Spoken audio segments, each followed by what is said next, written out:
사랑은 사랑하는 이를 위해 목숨까지 내놓게 합니다. 사랑 때문에 목숨을 내놓는 것이 너무 아름다워 그 내놓은 목숨을 아버지 하느님께서는 다시 살려내십니다. 사랑은 이렇게 영원히 사랑하게 만듭니다. 목자가 양을 사랑하고 양이 목자를 따르고 그렇게 서로 사랑을 키우고 깊게 하는 것, 이것이 또 사랑입니다. 성소주의를 맞아 사제, 수도자, 평신도 모두가 서로를 사랑해야겠습니다. 누가 누구의 목자나 양이기 전에 우리 모두는 하느님의 자녀들입니다. 하느님께서 지극히 사랑하는 그분의 자녀들입니다. 형제 자매로 서로 영원히 사랑할 수 있는 은총을 주소서. 우리가 드나들어야 하는 문은 오직 예수님입니다. 예수님께서 당신이 문이라고 하십니다. 문이 아닌 다른 곳을 바라보게 유혹하는 것들이 있습니다. 목자의 목소리를 듣고 그를 따라가야 하는데 목자와 비슷한 목소리를 내면서 우리를 유혹합니다. 문을 드나들면 되고 목자의 목소리를 따라가면 되는데 그와 비슷한 것들이 자꾸 눈앞에서 어른거리고 귀를 자극합니다. 이런 유혹에 흔들리지 않고 싶습니다. 아니, 이런 유혹이 아예 없어서 흔들리고 모거가 없었으면 좋겠습니다. 그런데 현실은 정신을 조금만 놓아도 유혹을 따라가고 있는 나를 발견합니다. 그렇게 발견하면 그나마 다행입니다. 어딘지도 모르는 곳에서 누군지도 모르는 사람을 따라와서 후회할 때가 많습니다. 예수님의 말씀을 다시 새깁니다. 당신께서 문이시고 당신의 목소리에 귀 기울여야 한다는 것을 잊지 않도록 도와주소서. 내가 하느님께 얻고자 하는 것이 무엇인지 생각해 봅니다. 영원한 생명, 구원, 행복, 걱정 없는 것, 부, 안정, 명예 등등. 분명한 것을 우리는 원합니다. 보장되길 바랍니다.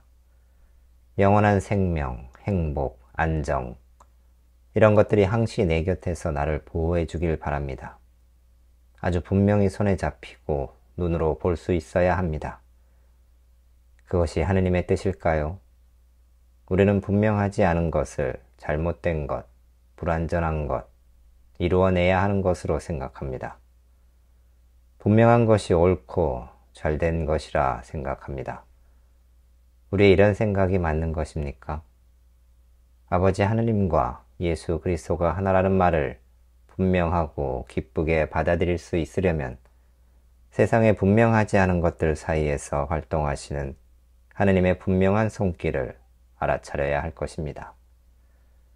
분명하지 않은 그 한복판에 계신 분을 사랑할 수 있는 마음을 주소서. 우리가 예수님과 친해져야 할 이유를 예수님께서 말씀하십니다. 내가 하는 말은 아버지께서 나에게 말씀하신 그대로 하는 말이다. 우리의 관심사인 하느님의 뜻, 하느님의 말씀을 예수님께서 그대로 전하신다고 합니다. 그러니 우리는 예수님과 친해지면 자연스럽게 하느님의 말씀을 예수님을 통해 들을 수 있습니다. 예수님과 어떻게 친해지느냐? 시간을 많이 보내면 됩니다. 친구를 사귈 때처럼 관심을 가지고 시간을 함께 보내다 보면 친해집니다. 복음에서 만나는 예수님께 관심을 가지고 그분의 모습을 졸졸졸 따라가다 보면 그분과 가까워질 것입니다. 대화도 나누고 서로 웃고 눈을 맞추고 함께 슬퍼하고 함께 화내고 그렇게 친해지는 것입니다. 예수님과 친해지고 그분을 통해 하느님을 만나고 그렇게 우리는 어둠에서 나와 빛으로 나갈 것입니다. 예수님과 친해질 수 있도록 열심히 기도할 수 있게 도와주소서. 복음 선포는 11 제자에게만 부여된 사명이 아닙니다. 오늘 복음을 읽고 들은 우리 모두에게 똑같이 이르신 말씀입니다. 내 한 몸 건사하기도 어려운데 어떻게 복음을 사람들에게 세상에 선포할 수 있습니까? 라고 한 발 물러서려는 분들도 계실 것 같습니다. 매일 매 순간 사람들을 찾아다니며 선교하라는 말씀으로 듣지 않으시길 바랍니다. 그런데 동시에 그럴 수 있는 순간이 오면 지체 없이 복음을 선포해야 합니다. 복음 선포는 단순히 신앙이 없는 분들에게 믿으라고 말하는 것이 아닙니다. 내가 아무리 복음 선포라며 일을 한다고 해도 주님께서 확증해 주시지 않으면 그건 아무것도 아닙니다. 내가 생각하고 말하고 행동한 것이 복음에 입각한 것이라면 주님께서 복음임을 확증해 주시는 무엇이 있을 것입니다. 그러니 우리는 매일 우리의 삶을 성찰하며 오늘 주님께서 내 삶을 확증해 주시는지 살펴야 합니다. 내 삶을 그렇게 살피다 보면 우리는 복음을 선포하고 있는 자신을 마주할 것입니다.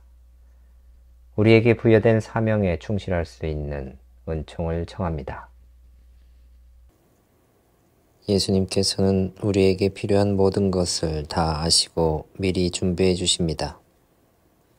모든 것이 풍족하고 다 잘 마련되어 있다고 하십니다. 당신께서 직접 그렇게 챙긴다고 하십니다. 얼마나 든든합니까? 그런데 또 우리는 예수님께서 말씀하시는 흐름에서 벗어나 토마스처럼 저희는 알지 못한다고 말합니다. 우리 반응에 아랑곳하지 않으시고 예수님께서는 당신이 길, 진리, 생명이라고 하십니다. 우리가 알든 알지 못하든 무엇을 하든 하지 않든 당신께서는 우리를 끝까지 챙기겠다는 강한 의지를 드러내십니다. 우리가 악착같이 예수님을 거부하지 않으면 우리는 당신이 마련해 주시는 곳에서 행복할 수 있으리라 믿습니다.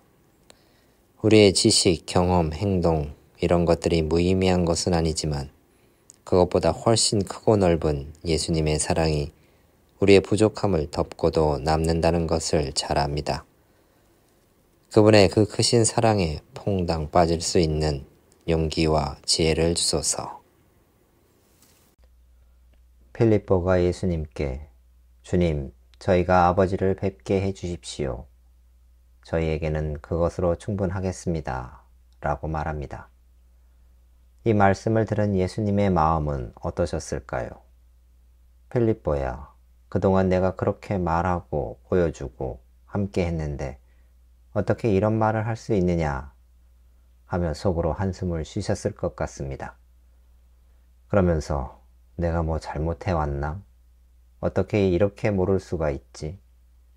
그래도 아버지를 뵙고 싶어 하고 그것을 제일 중요하게 생각하니 그건 참 기특하다.